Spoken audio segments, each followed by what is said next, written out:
Street Fighter 3 Third Strike had a bunch of really good music and it used a lot of different genres. What you probably don't know is that every single genre, every single tempo was meticulously chosen on purpose. Let me explain.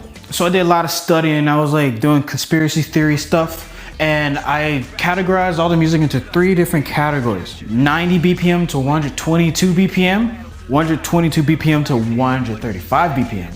And then 160 BPM to 170 BPM. Why is this even important? These different tempos also depicted different intensity levels in the game.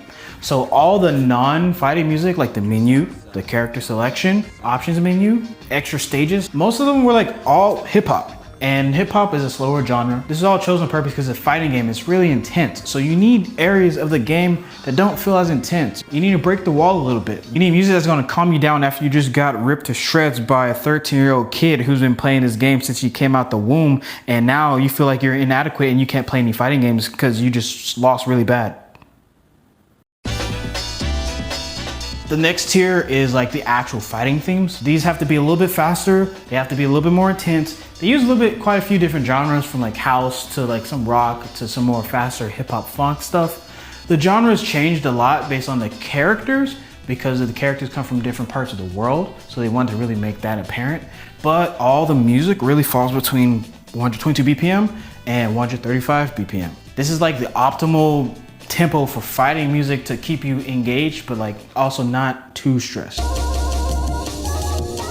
And then you had your final bosses, or actually I would call them, you had your villains. Akuma, Gil, Urien. I don't know how to say it. All the villains had really fast music like drum and bass, breakbeat, jungle.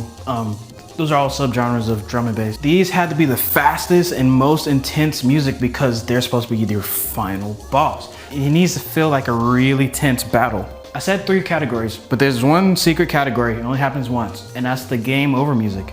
It's at 70 BPM. It's incredibly slow because now like you just lost and your morale is really low. So those are the 3+1 categories of Street Fighter 3 Third Strike music. If you want to learn more about game audio, follow me. I'll teach you more.